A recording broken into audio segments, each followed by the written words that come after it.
So welcome back to my next video on pharmacology. As I stated in my basics of pharmacology, I want to do each classification of drugs, or the majority of them, especially as they relate to EMS, how we use them or how we might see them in the field, and how they can affect our treatment, as well as decisions we can make to do better than simply follow what somebody else told you. So we have options in some of these classifications of meds, and we're going to talk about that with anti-emetics. I'm a huge fan of administering anti-emetics. I'm a huge fan of making people feel better. If you've never been nauseous, God love you. It's one of the most horrible feelings on the planet. You got to remember with nausea and vomiting, why are they nauseous? Why are they vomiting? Okay? If they've got kidney stones or a gallbladder going on, you can give them all the antiemetics you want. It's not going to touch it until you take care of the pain. Okay, so pain is one of the pain is one of the main causes of nausea in a lot of our patients. Okay, so remember to treat pain, then worry about the nausea. Okay. Now, as I had said in the other video also, I'm going to refer to the New Hampshire state protocols. They're fairly aggressive, and they give us some options, and they're primarily the options we see in the ER as far as what the ER docs are trying to decide. So in New Hampshire right now, 2021, it's Protocol 2.11. And the first one that's listed is for EMTs, isopropyl alcohol wipes. Alcohol wipes, huh? Come on. What? Give me a break. It really does work. Our protocol says inhale the vapor from one of these wipes, isopropyl alcohol wipes, 3 times every 15 minutes is needed. I want you to keep that in mind when we go into isopropyl alcohol in a minute. AEMTs and medics. Zofran. Good old Zofran. Adansatron, the generic name. Zofran's the trade name. 4 milligrams. Orally, IV, or IM. Yes, AEMTs, you can give Zofran as an IM injection, okay? Now, AEMTs are limited to 1 dose without med control. Paramedics can give a repeat dose of any antiemetic after 10 minutes, which is kind of funny because all these nausea studies that have been done in the ER are based on 0 to 30 minutes, 31 to 60 minutes, and 61 to 120 minutes. But we're repeating it in 10 because we know if it's not working at 10 minutes, we need to redose them. Now let's dive into isopropyl alcohol a little bit. This study, that the biggest study so far, was a combination of 2 studies, but it combined 200 non-pregnant patients that were suffering from mild to moderate nausea. At the 30-minute mark, they scored them, and I don't understand how they work these scores, but their nausea score with isopropyl alcohol went from 50 to 20. I don't care whether you're talking percentages, you're talking 0 to 5, 0 to 10, that's a significant improvement, especially when you consider that the patients who got oral Zofran, whether it was the tablet or the dissolving, their numbers only dropped down to 40. So, isopropyl alcohol, 20, Zofran, 40. That's a significant improvement in nausea. I don't care how you're scoring it, okay? They also found that with this study, with the isopropyl alcohol, that there were fewer what they call rescue antiemetics required. That's a repeat dose. So if they did the isopropyl alcohol versus any of the standard antiemetics, 26% of the alcohol folks needed a rescue, 39% of the standard ones needed a rescue.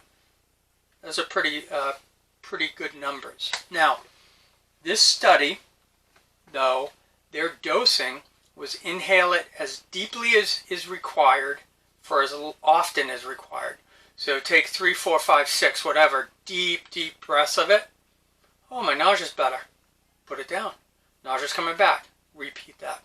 Okay. So a couple of the studies have shown the 3 puffs, or 3 whiffs, sorry, every 10 to 15 minutes is effective. And these other studies said as frequently as required. So that's kind of interesting. Now, how does it work? That's a good question.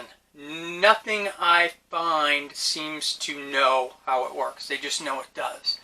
And it basically came to us as an old wives' tale from South America. You know, these docs that were traveling, or now with the internet obviously traveling online, were finding some of these kind of weird results. There have been a lot of studies on anti-emetics in the ER. And it's very tough to do these studies. We're going to go through a couple of meds, and we'll talk about a few of those studies specifically.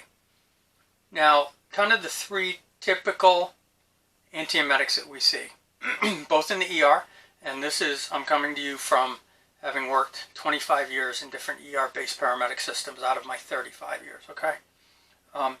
Back in the old days, it was Visceral with Demerol. You always gave Visceral and Demerol, and anything else you gave Phenergan. Well, Visceral's gone by the wayside. Phenergan fell out of favor probably 8 or 10 years ago when a patient in an ER in Vermont lost her arm. Turns out she was a concert pianist. The IV infiltrated. They gave the Phenergan into her arm. Tissue death, lost her arm. So it's kind of fallen out of favor now. It's being used a little bit again, but with a lot more caution kind of included into it. So the 3 basics we see: ondansetron, Zofran, prochlorperazine, which is also known as Compazine. That was its original trade name. It does not hold that name anymore. In fact, it says that name is not authorized by the FDA in the United States, but we still use the name Compazine all the time. And then metoclopramide, Reglan. Okay? So there's 3 different drugs, and we tend to see Zofran. In the ERs, we see Zofran in the ambulances with the medics, and a little bit with the AEMTs. Probably not as much as we should, though. Okay. Dosing: Zofran, 4 milligrams, PO, IV, or IM, every 10 minutes as needed, right? Typically 2 doses, though. Compazine, you can give 5 or 10 milligrams IV, or 5 milligrams IM. And the Reglan is 5 milligrams IV. You can repeat any of those in New Hampshire. You can repeat any of those once in 10 minutes as a standing order as a paramedic. So why aren't we doing it? Why do we see these patients coming in? Oh, well, I gave them a Zofran. Okay, what kind of Zofran? Oh, a pill. They're puking. Did you happen to think that maybe they puked up the Zofran? Or they don't realize that it's still under their tongue because, well, it's Zofran ODT. No, you have the tablet today. The tablet needs to be swallowed so the gastric juices can break it down and it can be absorbed in the small intestine, which takes a buttload of time. Okay? We're paramedics, we're AEMTs. Let's give something IV. Okay? Quicker is better. Now, let's talk about the difference in these. Zofran is what's called a serotonin uptake inhibitor, or, because it works against serotonin uptake, it's a serotonin antagonist. It's very good at blocking the vomiting reflex in the vomiting center of the brain. It's a chemoreceptor trigger zone, and it's in the small intestine, okay? And in the small intestine, I apologize. However, all the literature and all the experts and the developer for it says it's best when used to prevent nausea. When did they develop, or why did they develop Zofran? It was developed to give patients before chemotherapy. We know that patients undergoing chemotherapy have horrific nausea and vomiting, right? Crippling nausea and vomiting. Zofran's great at preventing it once they're vomiting, it's not so great at stopping it. Not in a single 4 milligram dose anyways, okay? Now, there's two more, which used to be in the New Hampshire protocols, but a couple years ago they pulled them because just nobody was using them. And in fact, I only know of one ER where a couple of docs liked them and were using them. Titrel and Anzamet, which is also granicitron and dolacitron. So what's the common denominator? Tron, right? So they're in the same family. They're serotonin antagonists. Now, these two, the Compazine and Reglan, dopamine 2 antagonist.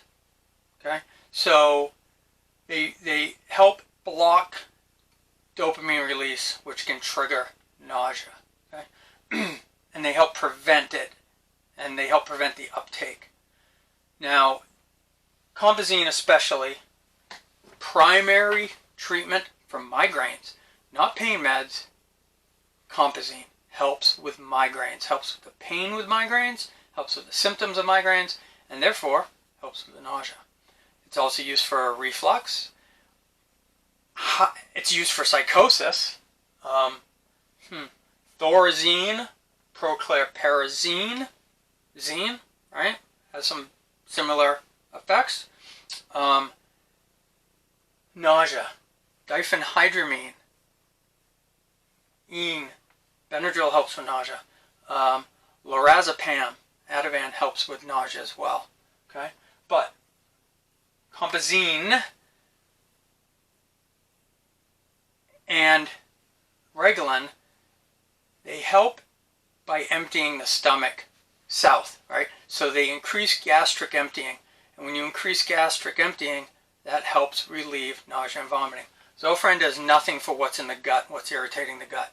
So if you have gastritis, which is probably, the nausea is probably with gastritis, probably more pain in nature, but gastroenteritis, as long as there's stuff, food and byproducts stuck in the belly, in the stomach itself, they're going to remain nauseous. So you increase gastric emptying, nausea is resolved.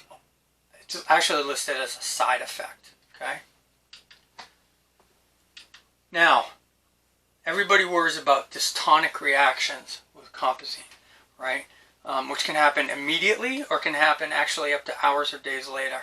And it's these involuntary muscular spasms, musculoskeletal spasms, tend to be face, neck, upper chest, can be in the pelvis extremities, can also be in the larynx.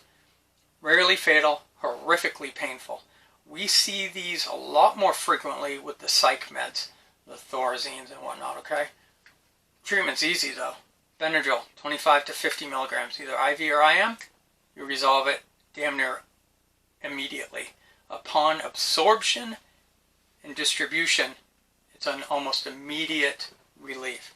But what we're going to see with these studies is that there's been very few reactions to Compazine that people worry about. So the Western Journal of Medicine 2011 listed probably the main study, that's one of the main studies that's gone on, and probably the only one up to that point, comparing Zofran and Compazine. And again, they rated it nausea at 0 to 30 minutes, 31 to 60, 61 to 120. And what they said was the number of patients experiencing breakthrough vomiting, so requiring rescue meds, experiencing breakthrough vomiting was similar between groups. However, more patients receiving Zofran experienced vomiting overall. More vomiting overall with Zofran. They also said that nausea scores at baseline and 30 minutes were similar. However, at the 30 to 120 minute mark, patients receiving Compazine had better control of nausea. So, don't just throw Compazine at everybody because, oh, that's, it's the greatest drug out there. It's not. Now, side effects wise, these studies showed no side effects, okay? And no reactions, the extrapyramidal reactions to the Compazine. Okay. Sedation scores were similar. So everybody says, well, you get Compazine, they're going to get sleepy and go to sleep. Well, is it the Compazine, or is it the Compazine and the fentanyl that you're giving them for the gallbladder? Or is it the, if you give Zofran and fentanyl to a migraine, they're going to get sleepy too. Okay. Now, of these couple of hundred people, there were 4 cases of a reaction, people having an anxiety attack. 3 of them were Compazine, 1 of them was Zofran. Those are still pretty small numbers. So they then stated, Zofran's been examined in over 100 studies for the treatment of nausea and vomiting related to chemotherapy and anesthesia. There is limited data on Zofran in the ER, however, except on children. So we really have not studied Zofran much in the ERs as of 2011. In the studies that I read since then, the numbers are all very similar to what we just saw. Short term, no real difference. Longer term, less nausea and less breakthrough vomiting. That's a big deal to me. Having had kidney stones 3 times now, having had my gallbladder try to kill me once, having abdominal surgery for gastric bypass, some issues with nausea. Zofran just does not work very well for me. But I know that Reglan, when I'm having gastroenteritis, for example, worked great for me. So I tend to look at that a little bit as well. What were my experiences? And what are my experiences with my patients? I'm frequently redosing Zofran patients. Frequently. Rarely redosing either Compazine or Phenergan. And quite frankly, with your migraine patient, a liter of fluid, 15 of Toradol, 5 of Compazine, their migraine goes away and their nausea goes away. Also, Western Journal of Medicine, theoretically, it says Compazine may have an advantage over Zofran because serotonin can cause the release of dopamine. So if serotonin already released dopamine, the serotonin uptake inhibitor will not be effective. The other 2 will. Now, First 10 EM is an emergency medicine journal online that I found. And this ER doc, Justin Morgenstern, in December of 2019, brought up a study that he had read about and his experience in the ER. And he is self-described as an evidence-based medicine junkie. So he prefers to do everything around evidence-based medicine. So he was looking for better avenues for anti-emetics. And his statements are, a lot of studies show similar results between Zofran, Compazine, Phenergan, droperidol, and placebos. Studying them after the fact, though, their thinking's multifold. That there's no real difference because underlying we're treating their pain. And that's making the nausea better. And also follow-up times of 30 minutes, 60 minutes, and 120 minutes are really, truly unrealistic because we're giving it to them and 15 minutes later they're still puking their guts out. Why would we wait? Right? Let's redose them. Now, he said this pained him because, again, he is a self-prescribed evidence-based medicine junkie. But his experience in the ER is that Zofran may not be the best drug. And to just throw that at everybody as a carpet bombing just isn't effective. I like to equate medicine to a shotgun or a sniper.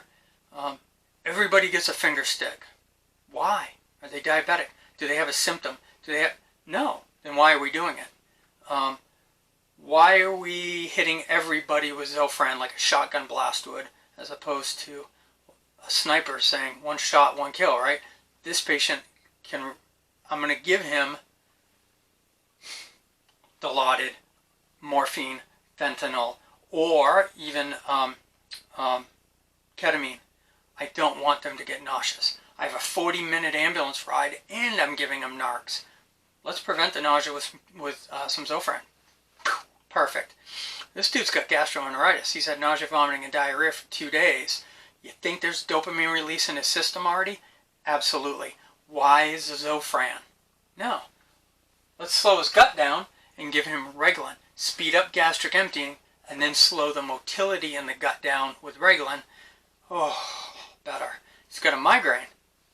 Let's give him Compazine. Okay? So, that's the way I look at this. I try to do the right thing, and I try to pick the best option I have based on those presentations. So please, just spend a few minutes thinking about this. When I do paramedic refreshers, I bring this up. I've been bringing this up for 10 or 15 years now, and medics are just like, wow, nobody's ever really told us that. They've always told us Zofran's better because it doesn't make you sleepy and the ER doc can examine them. Compazine's bad because they're going to need Benadryl, and both of those are going to put them to sleep. And Reglan, well, we don't know what the hell Reglan does, right? So, best drug, best presentation. Use each one a little bit. See what it does. See what your experience is with it. Yes, evidence-based medicine is nice, but when the evidence goes, we're not sure, pick and choose. So that's anti-emetic. Got any questions? emsabounds@gmail.com. Leave me a note. Like and subscribe. I appreciate it. And I'll see you again shortly. Once again, thank you for joining me at the Hillsborough River State Park in Florida from the office in my toy hauler.